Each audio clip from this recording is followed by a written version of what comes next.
نماز کے لیے آؤ لنگی پہن کر کے آؤ، نہیں تو پاجامہ پہن کر کے آؤ۔ پیشاب کو بیٹھنے کے ٹائم پہ آسانی ہونی چاہیے، کھل کر کے ہو۔ پیشاب جب مثانے میں رکے گا تو پتھری بنے گی یا سسٹ بن جائے گا۔ پیشاب میں یورین میں جو انفیکشن ہوتا ہے یا جو مثانے میں جو گرمی پیدا ہو جاتی ہے یا گانٹھی بنتی ہے یا پتھری جو بن جاتی ہے، وہ اس لیے کہ پیشاب کے قطرے رکتے ہیں۔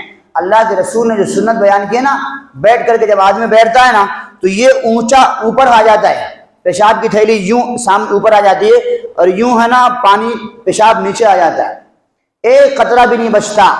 لیکن جب آدمی کھڑے ہو کے کرتا ہے نا تو اس پر دباؤ نہ پڑنے کی وجہ سے مثانہ یوں رہتا ہے، تو پیشاب جاتا تو ہے فورس کی وجہ سے، مگر 2-4 قطرے 5 قطرے بچ جاتے ہیں پیشاب کے۔ وہی پیشاب کا جو قطرہ ہے وہ انفیکشن کی شکل بن جاتا ہے، وہی سسٹ بن جاتا ہے، گانٹ بن جاتی ہے۔ اللہ کے رسول کی سنت پہ چلو گے انشاءاللہ صحت مند رہو گے۔ پیشاب بیٹھ کے کرنا چاہیے۔ کبھی کبھی اب سفر میں ہو، بس میں بیٹھے بیٹھے 5 گھنٹے ہو گئے، سب درد ہو رہا ہے، کر لو پیشاب، کھڑے ہو کے کر سکتے ہیں، جائز ہے، مگر عادت نہیں بنانا اسے، سنت بیٹھ کر کرنے کی۔ تو بیٹھ کے کرنے سے وہ تکلیف کم ہو جائے گی۔ اور پیشاب بیٹھ کے آہستہ آرام سے تھوڑا سا کھانسو، پیشاب پورا نکل گیا، اب اس کو دھو لو، دھو کر کے آ کر کے آپ پھر وضو کر کے، اگر آپ کو قطرہ آ رہا ہے، یقین ہے کہ قطرہ آ رہا ہے، پھر بھی دھو لے، اٹھ کے نماز نہیں ہوگی۔ جب تک لکھا ہے مسئلہ، جب تک کہ پیشاب آنے بند ہونے کا یقین نہ ہو جائے اس وقت تک آپ وضو نہیں کر سکتے، پاکی حاصل نہیں کر سکتے۔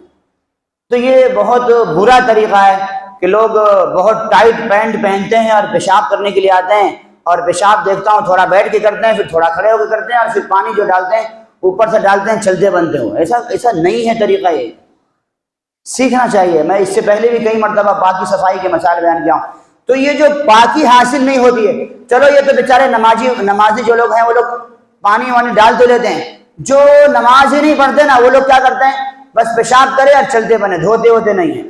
ایسے لوگوں پر جادو کا ٹیک جلدی ہوتا ہے۔ اور آج چونکہ پاکی صفائی کا اہتمام نہیں ہے، نمازوں کا اہتمام نہیں، جس کی وجہ سے وہم دلوں میں زیادہ ہو گیا۔ جب آدمی ناپاک ہوگا، دین سے دور ہوگا، قرآن سے دور ہوگا، اللہ کی تسبیحات سے دور ہوگا، تو اس پر شیاطین کا اثر ہوگا ہی ہوگا، کیونکہ یہ فرشتوں سے دور ہو گیا تو ظاہر سے بات ہے اس کی دوستی شیاطین سے ہوگی، لہذا اس کا اثر ہوگا۔ تو ہمارے معاشرے کا اس وقت، ہماری سماج کا ایک بہت